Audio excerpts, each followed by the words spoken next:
Hola, yo soy José Fernando Cienfuegos, productor de este documental, que es una respuesta a la falsa información y cuenta con materiales suplementarios para poder tener un mejor acercamiento a la identidad de los mexicanos fuera de lo superficial o lo irreverente o la verborrea de que tenemos un pasado mítico y milenario.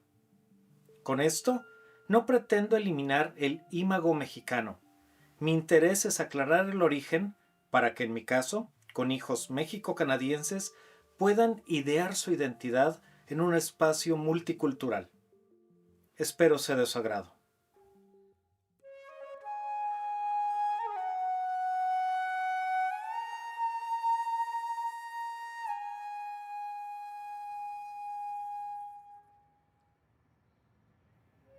Investigating how the idea of the sugar skull became so widespread can be a labyrinthine task that exceeds the capabilities of this documentary, but we will touch on the ambiguity of concepts surrounding it.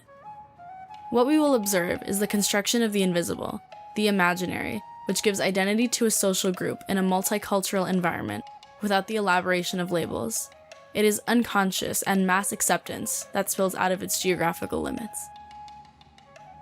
En la melancolía necesitamos identificarnos con algo. No necesariamente nacimos con una identidad. Nosotros gestamos esa idea y somos lo que queremos ser. Somos nuestra herencia cultural.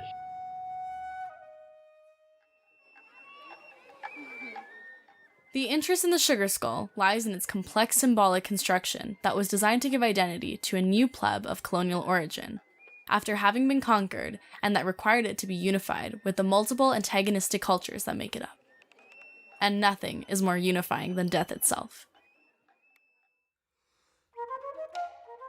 Dust you are, and to dust you shall return. The mud, the clays, and the ceramics have been accounted for the history of humanity. A mixture of dust, water, and binders has been able to become bricks, walls, cities. In addition to being a material for everyday objects, clay was used to model, sculpt, and represent elements of cultures and ways of understanding the world. Calaverita is said when naming this sweet that represents a human skull. The first sugar skulls were made in convents in the 17th century. Later, this tradition reached shops and homes. Since then, the preferred molds have been made in clay, and these sugar skulls are embellished with alfeñique. The alfeñique paste for decoration is a mixture of egg white, sugar, drops of lemon, and chaucle, a plant that helps everything to amalgamate well. Some add honey, cornstarch, and vegetable dyes. With this paste, typical candies are shaped into small skulls, lambs, coffins, dolls, flowers, and fruits for the offerings of the Days of the Dead in Mexico.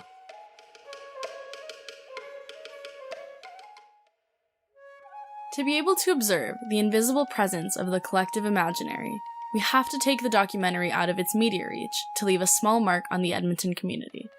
Creating a demonstration of sugar skull making in the central library of the city and bringing artisans from Toluca, the capital of the state of Mexico.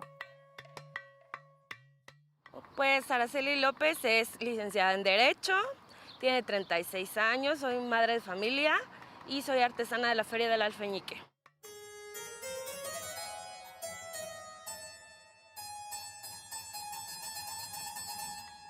Yo creo que me siento muy identificado con esta práctica, entonces podría decir que Brandon es un joven artesano del azúcar.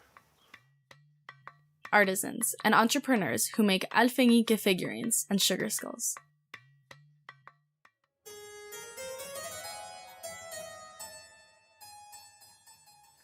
Es importante tener presente que actualmente las calaveras de azúcar están siendo reemplazadas por las de chocolate. Pero esta adecuación comercial no ha afectado su simbolismo. Y la visita de Araceli y Brandon a Edmonton nos ayudó a tener una idea de su identidad desde la vida diaria de su oficio, que al ver otras culturas serviría de punto de comparación para hablar de la herencia cultural. The visit of the artisans to the regional heritage sites in Edmonton helped us to unveil their idea of identity. We exposed them to another reality of coexistence to find our own roots.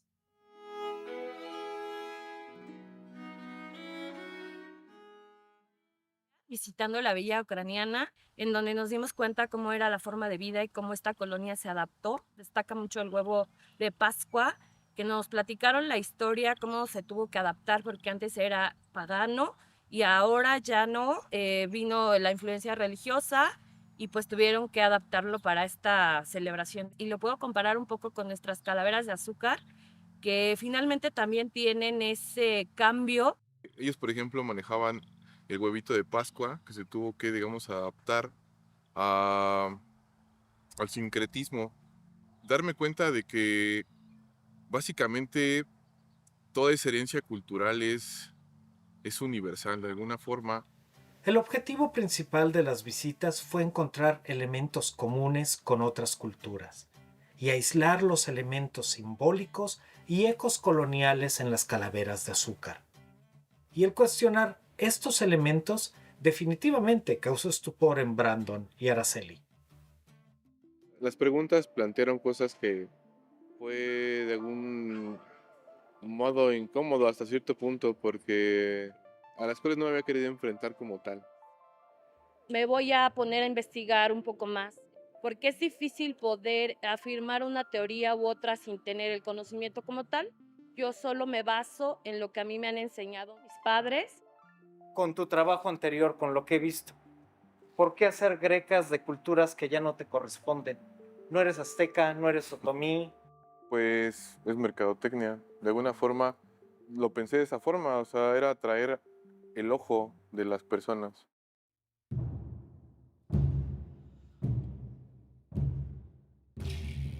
August 13, 1521, is a crucial moment in the history of Mexico, considered by some as a Machiavellian achievement due to the manipulation or alliance with the enemy peoples of the Aztecs by the Spaniards.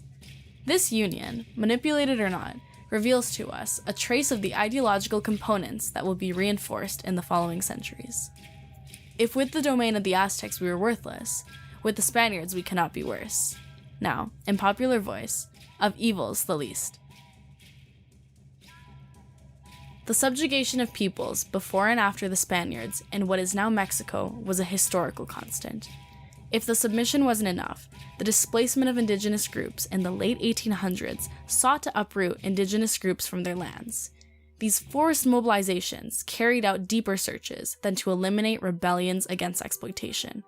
They sought to create links, not to the land, but now to the new idea of being a mass of agricultural and factory workers among the urban dispossessed.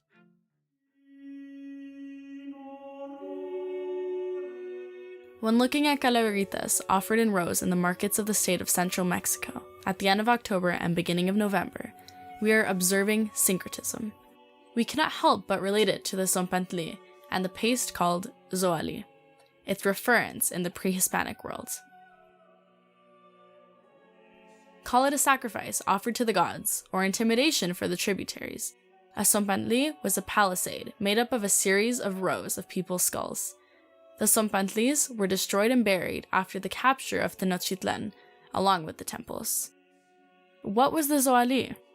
A mixture of amaranth, roasted corn, and agave syrup. With it, representations of the gods were made in the 20th celebrations of the Mexica calendar, and it was eaten collectively. In the zoali of the Mexicas and its representation of the gods, the friars found the similarity with the Catholic rite in the host, transmuting into the new faith and fresh ritual wrappings. Queda muy claro cómo la evangelización fue una adaptación de la cosmovisión prehispánica de los muertos a una visión totalmente española y principalmente, bueno, pues de todos los países europeos. Pero hay más de fondo. En la época prehispánica, la veneración a los muertos se refería sobre todo a una transición, a un acompañamiento en el camino hacia el Mictlán, donde serían recibidos y ahí se decidiría su destino de acuerdo a la forma en cómo murieron. Cuando llegan los españoles y se genera la evangelización, retoman el concepto de la muerte, pero con la idea de venerarla, teniendo la oportunidad inclusive hasta de un reencuentro con esos seres queridos. Una vez identificando estas dos formas de ver la muerte, entonces queda muy claro que no tiene nada que ver la una con la otra, pero sobre todo lo importante de esto y lo que debemos destacar es la forma en cómo los primeros evangelizadores lograron cambiar esta ideología por otra que a final de cuentas tampoco era suya, sino que tiene elementos de Italia y de otros países europeos. Es ahí cuando encontramos muchísimas características muy importantes que destacar y sobre todo con estos aspectos que nos hemos apropiado y que si buscamos más resulta que tampoco tienen nada que ver con nuestro contexto, sino que son apropiaciones y que ahora ya son muy nuestras. In the colonial case of the 16th century, with the defeated Tenochtitlan and the need for a new identity for the subjugated, the cunning observations of the missioners, and the culinary contributions of the nuns established the sugar skull as a continuation of the mythical past with new rites for the transmuted new god.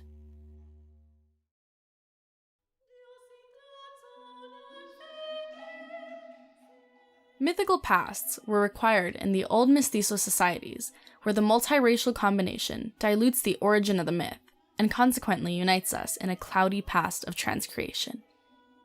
On the contrary, young nations need the creation of modern identities, such as multiculturalism and equality, and the difference for the common welfare.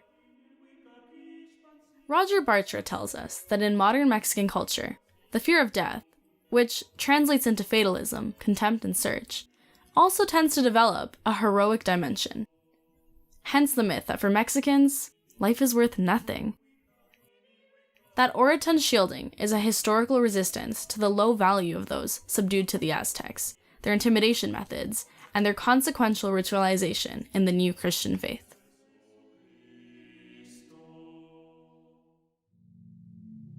Returning to the idea of the mythical past, possibly unconsciously, we see in the skull the connotation of death, bitterness, or sadness, and the otherness in the sweet sugar and the brief explosion of energy, like a paradoxical entity, yin and yang, yes and no, beginning and end.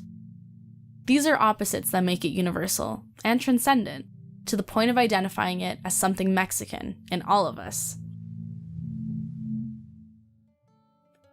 On the contemporary multicultural stage, the new nations need to nurture the idea of multiculturalism with festivals and activities that sound inclusive, since they have not had the necessary historical time of hybridization to generate their symbols. No podemos dejar de mencionar que las calaveras de azúcar tienen un componente público en las calaveras literarias. Epitafios graciosos en rima para los vivos, publicados en los diarios locales o en medios electrónicos que muestran los desatinos de los aludidos, donde la sátira se puede volver la única forma de denuncia pública de hechos que muchas veces quedan impunes o inadvertidos.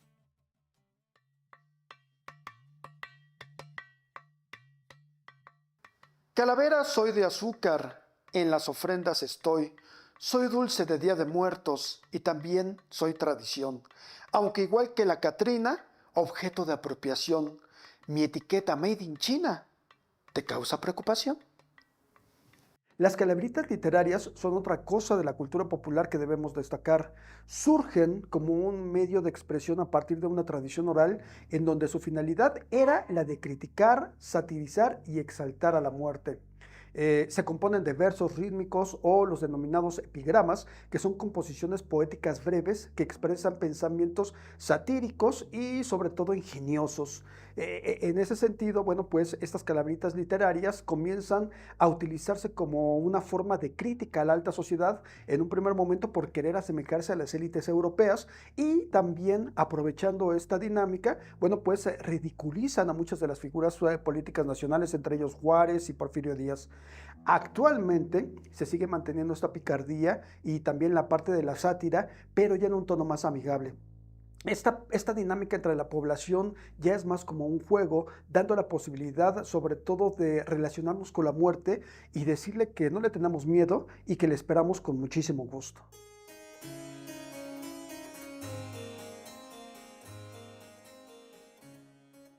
The spread of the sugar skull as an iconic element probably is due to its use by Mexican Americans who in the 70s to 90s used it as an element of cultural resistance and identification. The widely recognized image of La Catrina Garbancera, created by José Guadalupe Posada, the stylization of the traditional sugar skull, now in t-shirts and tattoos, its transmutation into pop culture characters, and each year more present in Halloween costumes of Catrinas and Calaveras around the world, transcend the origin of the sugar skull. Given the perspective of lost traditions and devastated cultures, the reconciliation with the past of the original peoples is almost absurd and romantic in the greater part of the territory of Mexico due to uprooting and hybridization. After more than 400 years of indoctrination, the very idea of decolonization is absurd. The origin of the country is colonial, and we must accept it. There is no faithful knowledge of ancient customs, nor the beads or colored ribbons used by multiple indigenous groups. The ornaments of modern indigenous people and their contemporary clothing are phony. They are the very reflection of colonial dependence. Decolonizing these elements results in taking the ornaments to their pre-colonial stage with semi-precious stones, bones, quills, or natural fibers that are no longer their true cultural essence. The mythical origin is based on the colonial shadow. Y bueno, el ver cómo siguen existiendo similitudes en las formas de cómo elaboran sus artesanías.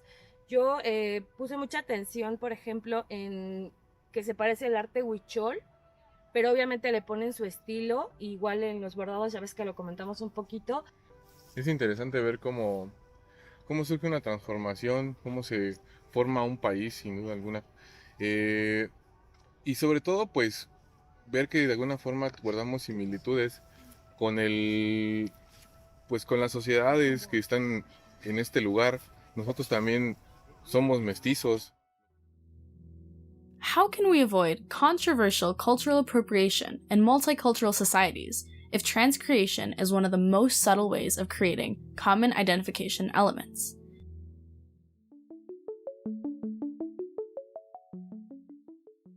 La tradición puede ser permutable. Es lo que estás viviendo en tu momento histórico a partir de la herencia que tienes. The sugar skull is part of the identity of modern Mexicans. And when its origin is questioned, both by the people who make it and by consumers, it can generate disagreements, since it is an element of identity, a tradition, and therefore, we do not question its origin. It simply is. Tengo sentimientos muy encontrados porque sí se tiene que evolucionar, pero también cuidar la manera, en lo más que se pueda, en cómo se lleva esto de la artesanía, que en este caso nosotros allá lo vemos claramente, que es el borreguito, que son las canastitas, que son las gallinitas, y que se siguen dando para los niños porque es parte de la raíz, es la raíz de la tradición. Y si yo le pongo algo comercial, de repente ya está perdiendo un poquito. Para mí, el tema de lo que es central, que es la tradición mexicana que nosotros tenemos nuestros animales, porque todo tiene una correlación histórica, porque yo soy o me considero una persona pues que a pesar de que sí le metes toques de colores o de formas diferentes, va pegado a lo que a mí me enseñaron mis padres. Y bueno, ¿por qué ahora estás usando grenetina en vez de chaucle? Pues considero que es por el cambio de recetas. Una receta se tiene que adaptar en este caso yo creo que a la producción, que necesitaba que se hiciera más grande y por ende necesitábamos mejor capacidad de producción, y el azúcar y la grenetina nos la daba. Era más fácil de conseguir, más rápido de conseguir que el chaucle, que era prácticamente un tubérculo que se tenía que generalmente ir a buscar, extraer o buscar en los mercados, se tenía que preparar y era todo un proceso más largo. O sea que como tal, el uso de la grenetina es la modernización. Podríamos decirlo así. Por el fin comercial. Por el fin comercial, exactamente. O sea, no está afectando a la tradición, estás integrando un producto comercial y estás optimizando tu tiempo de producción. Es correcto. Y todo afecto a la tradición, lo sigo haciendo en familia. Lo primero que encontramos en esta investigación fue una cosmovisión de la muerte por parte de los originarios muy específica y muy en particular. Claro, con la llegada de los españoles y la evangelización se comienzan a identificar estos conceptos y son utilizados para adaptarlos a esta nueva visión de la muerte. En ese sentido, lo que tratamos de proponer en esta investigación es que la cultura mexicana, a final de cuentas, está impregnada de cosas de otras localidades del mundo y en ese sentido, pues si seguimos buscando, vamos a encontrar tradiciones que no tienen nada que ver con nuestro contexto, pero que nos hemos apropiado y sobre todo que le hemos adaptado a nuestro entorno y a nuestra nueva dinámica. Y eso nos hace personas del mundo. Todos estamos conectados a partir de elementos culturales y no se puede negar. The only way to be universal is to be profoundly national. If you have well-established roots in your land, you can flourish anywhere in the world. Your flower will always be yours, where your root is. Heraclio Zepeda. It is a phrase full of spirit to talk about sugar skulls, and that can become extremist if we go from the national root to radical nationalism when touching the mythical construction of tradition, if the word national is not understood from the opulent gaze of Zepeda.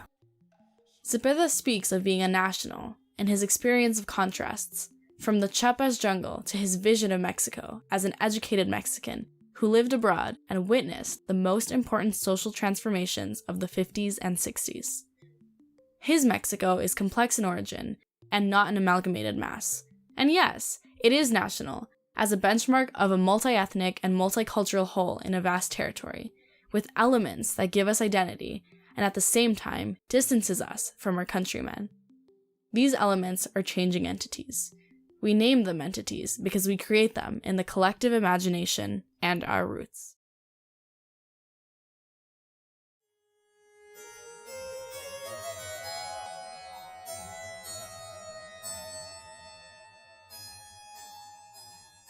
The conquerors arrived after having their particular territorial unification, with multi-ethnic and religious differences, perfectly understanding the value of merging identification elements, such as festivities and a miracle conversion, to achieve the legitimation of their new unified kingdom. Los españoles legitimaron su invasión con la religión católica e integraron diferentes creencias bajo un mismo rito con Jesucristo como síntesis. Es importante tener esto en cuenta ya que define muchos de los elementos de identidad en México que no se pueden categorizar en forma aislada ni tiempo, sino en paralelismos de fe. When there is no time for transmutations, miracles are required, reinforcing icons of new rulers such as the Virgin Mary of Guadalupe of Extremadura, Spain, with the conversion and expulsion of the Muslims from Granada, and later a replicated miracle at the Tepeyac, transforming Tonantzin into Guadalupe. The link with the cult land was impossible to remove, but the friars covered it with a new icon.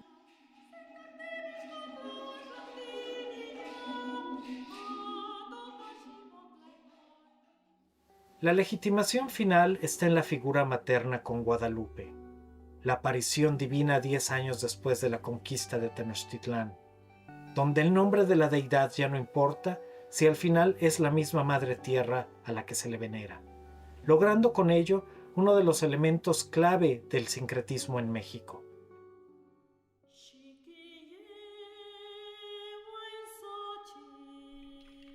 New rites require mainstay components in their references, and therefore the elimination of old elements. The cultivation of amaranth was necessary to be displaced due to its relationship with the preparation of zoli, the body of the gods, and thanks to the introduction of wheat, it was prohibited, as well as these rituals, and reduced its production until it disappeared from the fundamental triad of the primary diet of the ancient Mexicans: corn, beans, amaranth. It continued to be cultivated. However, it was consumed as guanzontle amaranth, in its mature greenish form, in candy, but it lost its ritual meaning. Evangelization promoted a displacement of figures and images of pre-Hispanic religion and gods towards Catholic rites. From the skulls of the Zompantli to the offerings to the faithful departed, from eating the gods made with soli to the Eucharist, the blood and body of Christ. The introduction of sugar gradually decreased the consumption of various kinds of honey used in pre-Hispanic cuisine. Sugarcane was brought to continental America from Cuba by Hernán Cortés, and its cultivation began in what is now the state of Veracruz in 1522. Ignoring the liberating provisions of Isabel de Castilla, the colonies were filled with slavery, and under the royal concessions of Carlos V. New Spain cultivated sugarcane with both African and displaced indigenous slaves. Sugar began its introduction through panela, muscovado, and was refined for sweets, candies, and alfeñiques. Its production through the royal warrants of appointment benefited the Spanish, and this led to the boom and expansion of sugarcane crops. Sugarcane plantations, today, as centuries ago, continue to be linked to the exploitation of workers, land expropriations, and environmental degradation.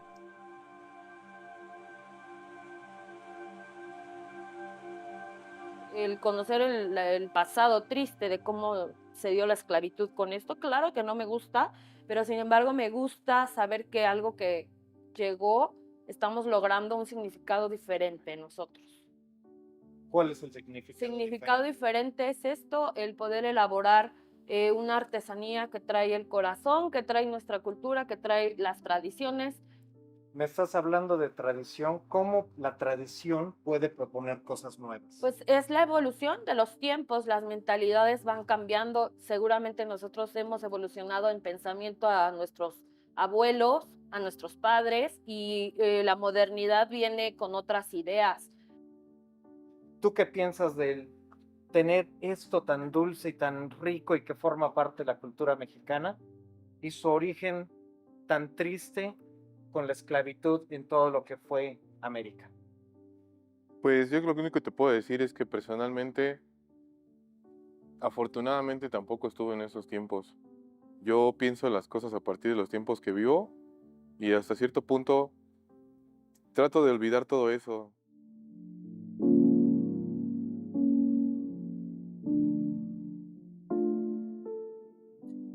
The castas, a lineage system used in New Spain to differentiate its inhabitants, where social mobility does not exist, and was determined by the mixture of ethnic groups, legitimized methodical racism with its echoes to this day in Hispanic America.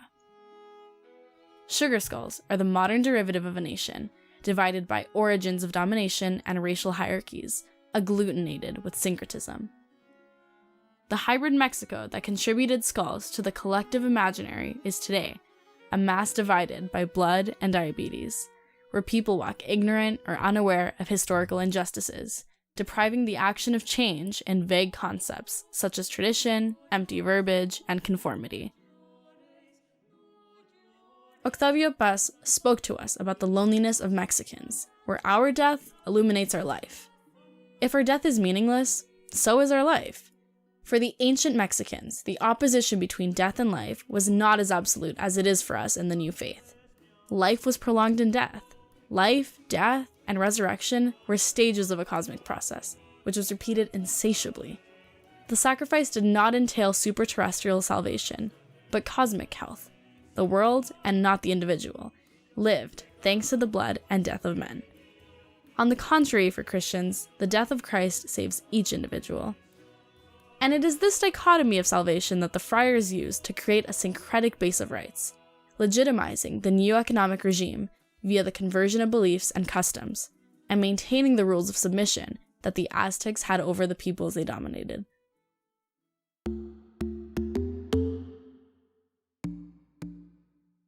Entonces, el conflicto nos está generando nuestra identidad como mexicanos. Sí, yo diría que sí. ¿Sí? ¿Tú dirás que sí? ¿Tú qué opinas, Araceli? Sí, Que el conflicto genera la identidad del mexicano, pues sí, tendría un punto a favor, que sí. A veces pienso, ¿por qué hacer dulce relacionado con la muerte? Elaboras una calaverita y la gente se la lleva para ponerle el nombre de un ser querido que falleció. En ese duelo, obviamente podemos decir que el utilizar azúcar es como esa forma de endulzar ese trago amargo, es como sopesar ese hecho de alguna forma, y eso es lo que me hace seguir adelante. The Nopal prophet talked about the hybrid times. In the global village, traditions are also turned into products and ideas. They are consumed, exchanged, and sold. Who do they belong to? What do we understand as identity? How fast can traditions turn into a cultural decline if the myths do not evolve? Is it naive to be against their cultural appropriation? Is it cynical to think of them as only products? Y aquí no es la excepción. Entonces, es súper bonito darse cuenta de que la multiculturalidad va más allá de lo que creía. O sea, no somos únicos como yo creía. Por esta misma razón de que no somos únicos, le pongo su calaverita al profeta del nopal para no perder a los híbridos que ignoramos en un instante de olvido. Hybrids, that in Vasconcelos' terms outline the formation of the cosmic race. They have been left without spirit, asleep in the nightmare of fatalism, with death as a single unifying element, where the sugar skull sweetens the melancholy of not saving us from it.